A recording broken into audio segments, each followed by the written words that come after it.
As últimas palavras definem uma vida? E saber quais foram as últimas palavras ou pensamentos de quem se ama ajuda a amenizar a saudade após a morte? Creio que está chegando o fim. Lutei e sofri muito para resistir, mas tudo tem o seu dia. Essas foram as últimas palavras anotadas por Milton Verde há 62 anos atrás, precisamente no dia 6 de novembro de 1960, naquele que ficou conhecido como o seu Diário de Morte e que registra o inferno enfrentado por ele e seu cunhado na selva boliviana. No dia 24 de agosto de 1960, o piloto rio-pretense Milton Verde, de 26 anos, e seu cunhado Antônio Augusto Gonçalves, de 24 anos, saem de São José do Rio Preto com seu pequeno avião Cessna 140, com destino à cidade de Santa Cruz de la Sierra, na Bolívia. Sua primeira parada foi na cidade de Fernandópolis. No dia 25, eles pousaram em Corumbá, na fronteira boliviana. No dia 29, eles saem de Corumbá rumo aí a Santa Cruz. Mas por que aí o Milton e o Augusto eles estavam fazendo essa viagem? Brasília estava no seu início e um deputado chamado Coutinho Cavalcante, que era amigo do pai do Milton, prometeu para ele um espaço para que ele colocasse lá uma empresa de táxi aéreo. Milton então vê aí uma grande oportunidade de negócios e ele sabia que lá na Bolívia se encontravam motores de aeronaves a um preço bem mais barato. Então é por esse motivo que ele pega 150 mil cruzeiros, coloca numa mala e parte aí para Bolívia. Como o avião ele era muito pequeno, eles fazem um pouso para abastecimento no aeroporto de Corumbá e às 1h30 da tarde eles decolam levando mais um galão de gasolina, pois como a distância era muito grande para o monomotor fazer, eles teriam que fazer aí uma parada, um pouso para abastecimento no meio do caminho e eles iriam pousar numa ferrovia aí já próximo a Santa Cruz. E assim, gente, estamos falando de 1960. Então, naquela época não existiam aerovias, navegação ela era visual, sem o auxílio aí de rádios, de GPS. A rota ela estava traçada em um mapa, num papel, e um experiente amigo do Milton, que era piloto, disse que ele deveria ir aí seguindo essa ferrovia aí para não se perder e conseguir chegar lá. Mas aí devido a fortes ventos e por eles não conseguirem avistar nenhuma referência, a referência era esse trilho do trem, o avião então acaba se afastando da trajetória que eles haviam planejado. Então, após aí quase 4 horas de voo sem conseguir encontrar essa tal ferrovia, eles estavam desorientados, com pouco combustível e logo já iria anoitecer. Então aí eles decidem fazer um pouso em uma pequena clareira que eles encontraram no meio daquele mar verde de árvores da densa floresta amazônica, já aí em território boliviano. O plano então seria fazer este pouso de emergência, esperar amanhecer e aí no dia seguinte abastecer com aquela gasolina que eles levaram no galão e procurar um lugar melhor aí para que eles pudessem pousar, reabastecer e retomar a viagem. O monomotor então pousa naquela segunda-feira às 5h15 da tarde. O Milton e o Augusto eles sabiam que a situação era extremamente crítica e eles traziam consigo somente um sanduíche e um refrigerante. Milton então pega o mapa que antes servia aí para eles fazerem a navegação e por motivos desconhecidos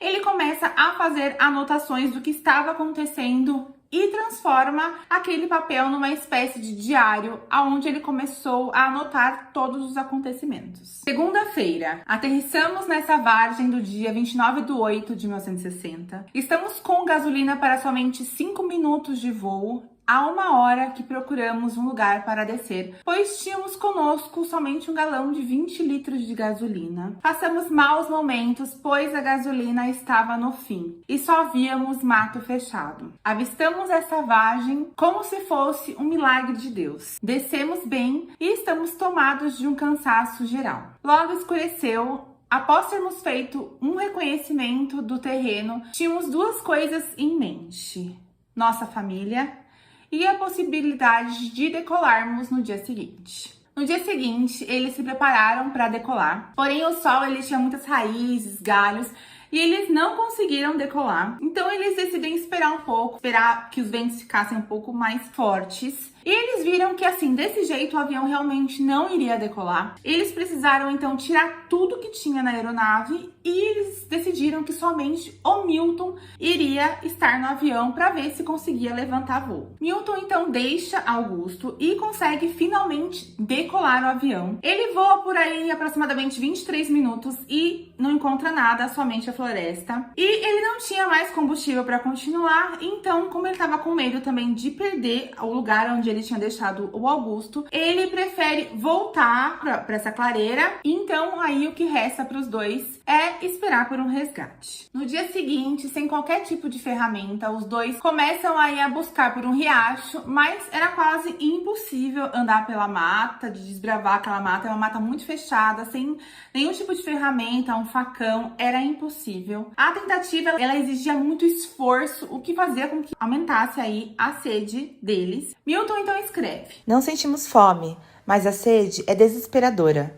Nossa única esperança é que Corumbá seja comunicada de Santa Cruz que nós não chegamos e que mandem aviões à nossa procura.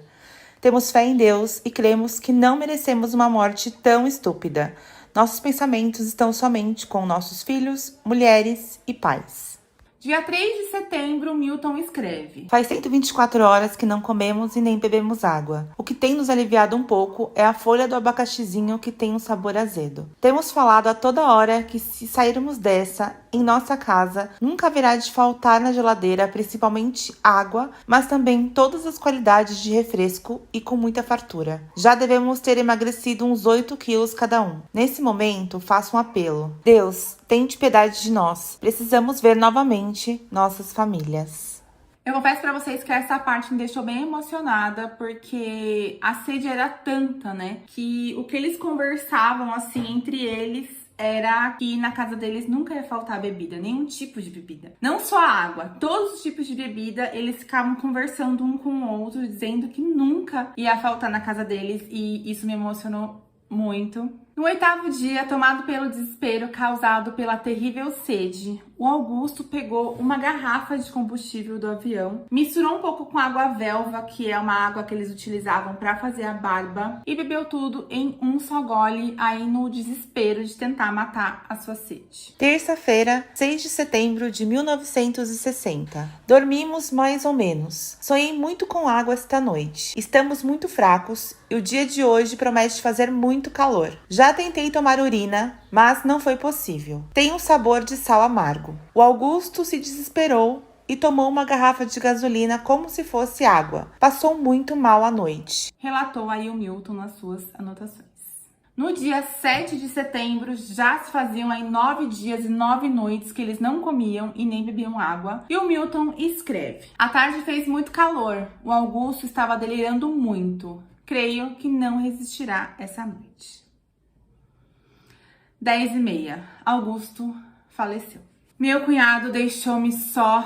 Que desespero, meu Deus. Milton passaria então quase 2 meses sozinho, lutando aí contra a solidão, a fome e a sede, completamente isolado. Ele coloca então o corpo do Augusto embaixo da asa do avião e escreve um testamento. No dia seguinte, 8 de setembro, chove e Milton então bebe água da chuva e consegue armazenar aí cerca de 8 litros de água em uma lata e escreve: Pena que Augusto não resistiu. Talvez se salvasse. Que farei com o corpo de Augusto, meu Deus? Ilumina-me a respeito. Não tenho nada com quem enterrá-lo. Pobre cunhado, grande amigo. Até aquele momento, nenhum órgão da aviação civil brasileira ou boliviana, ninguém tinha notado o desaparecimento do Cessna 140. Estranhando aí a falta de comunicação e a demora no retorno dos dois, no final de setembro, Manuel de Oliveira Verde, o pai do Milton, ele decidiu procurar a polícia para notificar aí o desaparecimento dos rapazes. E assim, gente, quando o Milton avisou seus familiares dessa viagem, ele disse que demoraria para voltar e que não era para eles se preocuparem. Por isso que eles demoraram tanto para perceber o desaparecimento dele. Foi aí então que, erroneamente, a família ela recebe as informações de um sargento ligado ao Departamento de Aviação Civil, que hoje é a Agência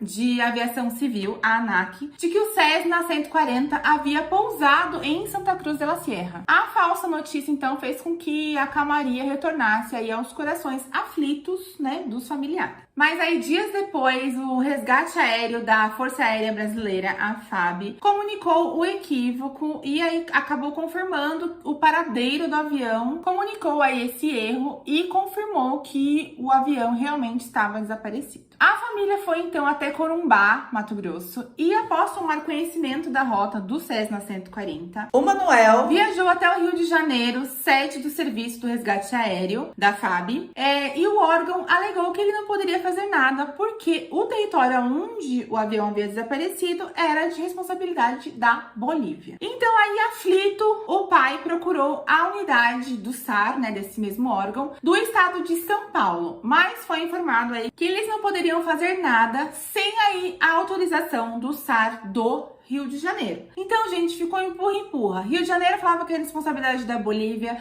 São Paulo falava que não podia fazer nada sem a ordem do Rio de Janeiro e ficou esse empurra-empurra aí que se estendeu por mais um mês. Nesse período aí, a história chegou aos veículos de comunicação, mas os fatos sempre estavam distorcidos. Um jornal impresso carioca destacou que Milton e Augusto eram contrabandistas. Outro chegou a noticiar que o Cessna havia sido localizado pela FAB após 453 horas de buscas, mas na verdade, gente, nenhum avião ou helicóptero de resgate ainda tinha sequer saído do chão para realizar as buscas. Setembro já tinha ficado para trás, já estavam no meio de outubro e os desencontros continuavam. A família de Milton, então, decide recorrer aí às autoridades bolivianas, já que não tinha ajuda das autoridades brasileiras. Mas aí foi que eles tiveram uma outra decepção. Pois aí o país vizinho alegou aí que eles não poderiam fazer nada, pois havia uma greve lá e eles também não tinham recursos para realizar esse tipo de busca. Enquanto isso, isolado e fraco, Milton se esforçava para rabiscar algumas linhas aí. Nas letras tremidas, escrevia aí saudade da esposa e dos filhos. Ele anotava receitas de pratos, ele fazia cardápios assim de pratos que ele queria comer quando ele voltasse para casa. E também se lembrava de datas importantes como o seu aniversário de casamento. Mas aí, já bastante debilitado, ele escreve as suas últimas palavras no dia 6 de novembro. Hoje faz 70 dias que sofro aqui. Minhas forças se acabaram por completo. Minhas carnes e minhas reservas de energia se esgotaram. E minha pele está ficando roxa. Creio que está chegando o fim. Lutei e sofri muito para resistir, mas tudo tem seu dia. O descaso com o desaparecimento do Cessna era tão grande que no fim de novembro a família do Milton e do Augusto foi informada que as equipes de resgate aéreo da FAB se mobilizaram para procurar um avião americano desaparecido no Peru, próximo à fronteira do Brasil, e que somente quando eles retornassem dessa missão é que eles passariam aí pela rota do Milton e tentariam procurar pelo avião. Descrente, Manuel foi informado no dia 10 de dezembro que uma das equipes da FAB havia localizado o Cessna 140 no dia 2 de dezembro, mas não fizeram nada a não ser anotar as coordenadas geográficas e retornar para o Rio de Janeiro. O SAR ainda informou que o avião estava intacto e com sinais de sobreviventes. Isso porque eles viram algumas roupas sinalizando uma seta, que é aí um procedimento comum adotado pela tripulação quando tem, assim, acidente de aeronave. Os familiares comemoraram muito essa notícia, acreditando que os dois ainda estariam vivos. No dia 12 de dezembro de 1960, o Manuel de Oliveira Verde fretou um avião para levá-lo a Corumbá. Durante o trajeto, o pai comentava com um primo que pretendia fazer uma grande festa quando trouxesse seu filho para casa. Antes de decolar de Rio Preto, ele também foi informado que a FAB finalmente enviaria 2 aviões e um helicóptero para ajudar no resgate. Mas aí, gente, várias informações desencontradas. Eles foram para lá pensando que estariam lá no local, né? E tanto que a FAB ia mandar essas aeronaves para ajudar. Mas também eles receberam uma outra informação quando eles estavam aí a caminho de que o Milton e o Augusto estavam presos na cadeia de São José de los Chiquitos, na Bolívia. Então eles falaram, nossa, já resgataram, eles estão presos, mas tudo bem, eu vou lá e eu vou conseguir resgatar o meu filho. Chegando em Corumbá, o Departamento de Aviação voltou aí a impor várias burocracias em cima de burocracias, e após aí atender todos os pedidos do órgão, veio aí um grande banho de água fria. Manuel descobriu que a história do filho estar preso era falsa. E soube também que os aviões que haviam prometido de ir lá ajudar no resgate nem tinham saído do Rio de Janeiro ainda. Imagina o desespero, gente. Primeiro, acham um avião, sabem que tem sobreviventes, aí a equipe se disponibiliza a mandar aeronaves, e aí chega a informação que eles já estavam até presos, ou seja, já haviam sido resgatados, estavam presos, eles falaram, agora vai acontecer o grande reencontro, e aí nada, nem estavam presos, nem havia sido resgate, e nem essas aeronaves que iam ajudar no resgate nem tinham saído lá do Rio de Janeiro, gente. Olha, eu imagino o desespero desse pai. Outra informação errada também, gente. Eles descobriram que aquelas coordenadas que foram passadas por aquele avião de resgate estavam erradas. Nessas coordenadas não tinha nenhum avião, não tinha nada, ou seja, eles ainda estavam perdidos. O pai esperou aí por mais longos 9 dias, quando finalmente os aviões da FAB chegaram. No dia 22 de dezembro, um terceiro avião ligado ao SAR pousou em Santa Cruz de la Sierra. Essa aeronave é a que tinha localizado o Cessna 20 dias antes.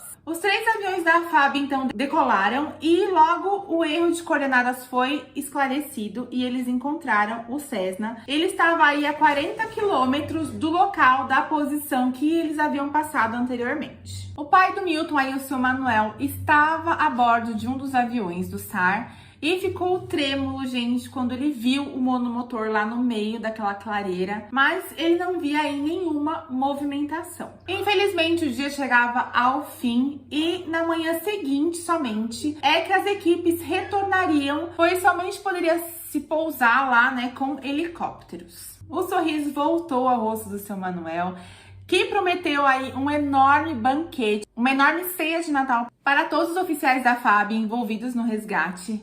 A felicidade aumentou quando foi feito o contato aí com os familiares que aguardavam notícias em São José do Rio Preto. A euforia voltava aos corações aí da família Verde. No dia 23 de dezembro, sem a terceira aeronave da FAB, somente o helicóptero e uma outra aeronave saiu, sendo que cada um foi para uma direção diferente. Mas aí nessa tentativa, nenhuma das aeronaves encontrou o avião. Eles ficaram sobrevoando aí toda aquela região por aproximadamente 2 horas, mas não encontraram nada. Então, gente, mesmo eles tendo a rota, olha o quanto era difícil achar, porque, gente, a floresta amazônica é gigantesca. As 2 aeronaves então decidem voltar e aí somente o helicóptero foi tentar fazer o resgate. Com isso, o seu Manuel teve que ficar no aeroporto aguardando aí o regresso do helicóptero. Após 6 horas, o helicóptero apontou no horizonte e, apreensivo, o seu Manuel viu que nenhum dos militares vinha até ele para conversar. Um dos oficiais, então, se aproximou e disse que as equipes não conseguiram pousar devido aí à instabilidade. O pai do Milton, aflito, entendeu a situação e voltou pro hotel, mas, na verdade, as equipes tinham sim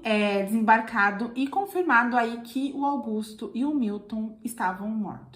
Walter Dias, que era primo do Manuel, foi informado sobre as mortes e foi ele quem teve a difícil missão de contar para o seu Milton essa triste notícia. Ao saber que o filho e o genro estavam mortos, que eles não tinham sobrevivido, o seu Manuel chorou inconsolavelmente. A FAB então tomou conhecimento de que eles precisariam enviar um helicóptero maior para conseguir fazer o resgate dos corpos no local. Esses helicópteros maiores chegaram em Corumbá, mas fortes chuvas impediram o resgate dos corpos e somente em 2 de janeiro de 1961 é que as equipes conseguiram finalmente pousar lá na clareira. Durante o resgate dos corpos, o Walter, né, que é o primo do seu Milton, encontrou essas anotações escritas pelo Milton. O Sr. Walter descreveu como eles foram encontrados. Ele disse: Milton estava morto dentro do avião, deitado, o corpo inclinado para o lado esquerdo, a palma da mão apoiando o rosto como se dormisse. O Augusto ele estava em adiantadíssimo estado de decomposição. Ele estava embaixo da asa, com a cabeça acomodada em cima de uma mala e uma pequena cruz ao seu lado.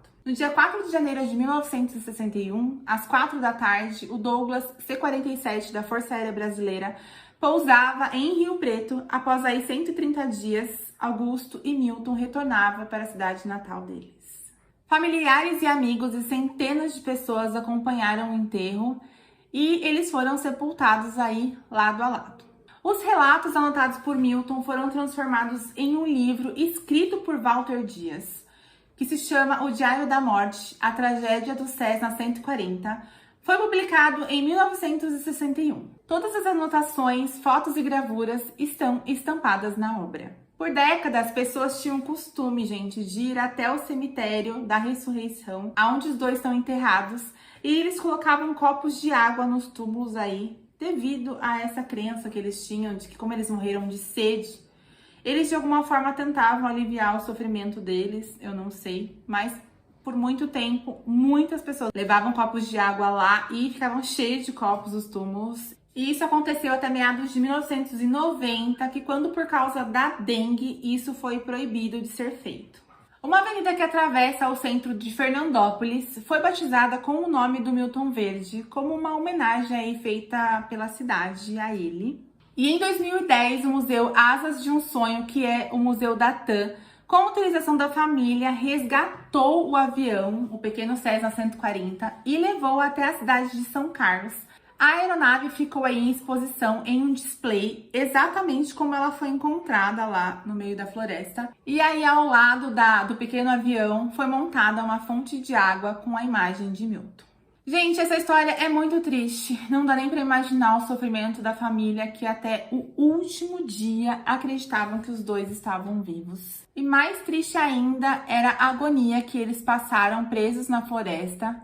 Mais ainda do Milton, que sempre escrevia pedindo para que o seu pai fosse logo resgatá-lo. Nas passagens ele sempre colocava: pai, venha logo, pai, venha logo. E parece que ele estava sentindo mesmo que o pai dele estava movendo céus e terras para tentar resgatá-lo, né? Infelizmente o resgate não chegou a tempo e os dois vieram a falecer. Mas o Milton, ele lutou muito, gente. A última vez que ele escreveu, faziam 70 dias que eles tinham pousado, mas não se sabe se ele durou mais alguns dias ou se ele acabou morrendo naquele dia mesmo. Mas o que se sabe é que ele passou 70 dias lá. 70 dias sobrevivendo com a água da chuva, com algum animal que ele conseguiu matar e comer cru. E assim ele foi. Então, se tivesse tido o resgate, se tivesse se mobilizado antes, talvez conseguiria pelo menos encontrar o Milton vivo. Infelizmente, a família Verde passaria por uma outra tragédia tão grande quanto essa. Em setembro de 2009, um novo acidente aéreo se abateu sobre Miltz, que era a irmã do Milton, que era casada, né? Ela era viúva aí do Augusto. Um avião monomotor Corisco Turbo, que ia de São José dos Campos para São José do Rio Preto, colidiu com um morro. Nesse acidente morreu uma outra irmã do Milton e o filho do segundo casamento da Miltz, o Raimundo Terra Verde, que havia comprado o avião escondido da mãe, que não queria de jeito nenhum que nenhum dos seus filhos pilotasse avião, justamente para que a mesma tragédia não se repetisse na família. Eu vi um vídeo da Miltz contando como foi esse acidente em um vídeo aqui no YouTube, onde ela dá aí uma entrevista para Ana Maria Braga e ela conta como foi esse segundo acidente, ela relembra um pouco do primeiro e conta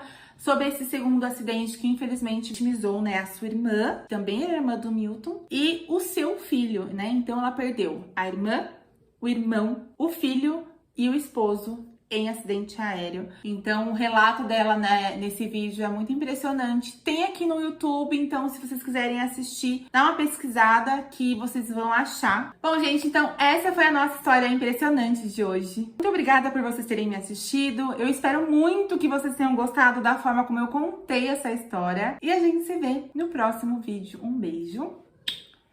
Tchau!